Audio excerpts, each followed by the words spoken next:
বৃষ্টিতে ভিজলেই শিশু অসুস্থ হয়? রোদ বৃষ্টি যাই থাকুক, শিশুদের দুরন্তপনার বিরাম নেই। প্রাণোচ্ছল শৈশব তো এমনই হয়। স্কুলে যাতায়াতের পথেও হঠাৎ বৃষ্টিতে ভিজে যেতে পারে শিশু। আর বৃষ্টিতে ভেজার পর হাঁচি, কাশি বা সর্দি জ্বরের মতো সমস্যায় ভোগে কোনো শিশু। আদতেই কি বৃষ্টির পানি শিশুর অসুখের কারণ? বৃষ্টিতে ভেজার পর হাঁচি, কাশি বা সর্দি জ্বরের মতো সমস্যায় ভোগে কোনো শিশু। বৃষ্টির পানি বেশ ঠান্ডা, ফলে এই ঠান্ডা পানিতে ভেজা অবস্থায় লম্বা সময় থাকলে ঠান্ডা লেগে যেতে পারে যে কারো। তবে তার মানে কিন্তু এই নয় যে সুস্থ থাকতে শিশুকে বৃষ্টিতে ভিজতে দেওয়াই যাবে না। বৃষ্টিতে মাঠে কিংবা নিদানপক্ষে বাড়ির সামনের একরত্তি জায়গায় একটু দৌড়ঝাঁপ না করলে আর শৈশবের আনন্দটা থাকল কোথায়? শিশুদের বৃষ্টিতে ভেজার ব্যাপারে তেমন কোনো নিষেধাজ্ঞা দেন না চিকিৎসকেরাও, যদি না সে ঠান্ডায় অতি সংবেদনশীল হয় বা তার নির্দিষ্ট কিছু সমস্যা থাকে। মুন্সিগঞ্জের শ্রীনগর উপজেলা স্বাস্থ্য কমপ্লেক্সের কনসালটেন্ট শিশু বিশেষজ্ঞ ডাক্তার তাসনুভা খান বলেন, বৃষ্টিতে ভিজলেই যে কোনো শিশু অসুস্থ হয়ে পড়তে পারে এমন ধারণা ভুল। কোনো শিশু বৃষ্টিতে ভিজলে তার সুস্থতার জন্য সাধারণ কিছু বিষয় খেয়াল রাখাই যথেষ্ট। তবে কারো যদি ঠান্ডায় অ্যালার্জি থাকে, তাহলে বৃষ্টিতে ভিজলে তার হাঁচি, কাশি বা সর্দি হতে পারে। আর ঠান্ডা পানিতে ভিজলে হাঁপানি আক্রান্ত শিশুর শ্বাসকষ্ট হতে পারে। তাই হাঁপানি আক্রান্ত শিশুর পারতপক্ষে বৃষ্টিতে না ভেজাই ভালো। শিশু বৃষ্টিতে ভিজলে শিশুকে বেশিক্ষণ ভেজা অবস্থায় থাকতে দেবেন না। বৃষ্টিতে ভেজার পর দ্রুত শিশুর মাথা ও শরীর মুছে দিতে হবে।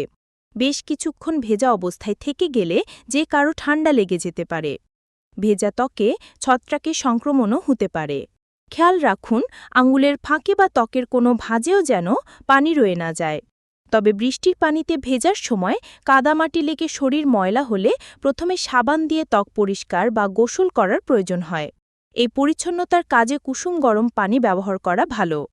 অবশ্য এতে খুব বেশি সময় ব্যয় করা যাবে না। প্রয়োজন না হলে গোসল করাবেন না।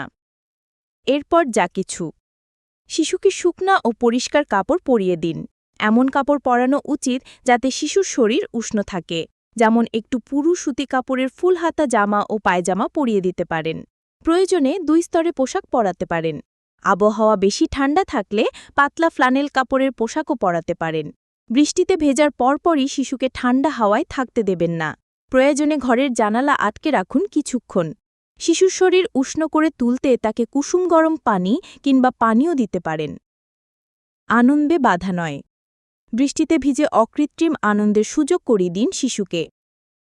ঘরের কোণে ডিজিটাল ডিভাইসের বদলে প্রকৃতির মধ্যেই যদি শিশু আনন্দ খুঁজে পায়, তা শিশুর জন্য ইতিবাচক। বৃষ্টিতে হুটোপুটি করার অকৃত্রিম আনন্দের সুযোগ দিন তাকে। অভ্যাস নেই বলে যে হুট করে ভিজলে সে অসুস্থ হয়ে পড়বে, এমন ধারণা ভুল। নিতান্তই যদি শিশু ঠান্ডায় অতি সংবেদনশীল হয় বা তার শ্বাসকষ্টের ঝুঁকি থাকে কিংবা তার রোগ প্রতিরোধ ক্ষমতা স্বাভাবিকের চেয়ে কম থাকে, তাহলে হয়তো তাকে এই আনন্দ থেকে বঞ্চিত করতে হতে পারে। তবে সেক্ষেত্রেও আপনি তাকে বৃষ্টির পর সতেজ প্রকৃতির মধ্যে কিছুটা সময় কাটানোর সুযোগ করে দিতে পারেন।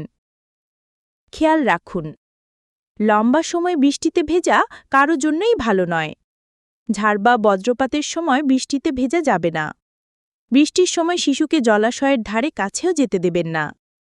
স্কুলে যাওয়ার পথে বৃষ্টিতে ভিজে গেলে পোশাক পরিবর্তন বা ভালোভাবে শরীর মোছার সুযোগ নাও পাওয়া যেতে পারে। তাই যাওয়ার সময় রেইনকোট বা ছাতার মতো অনুষঙ্গ ব্যবহারে যত্নশীল হন। সঙ্গে রাখুন ভালো শোষণ ক্ষমতা সম্পন্ন রুমাল বা ছোট তোয়ালে।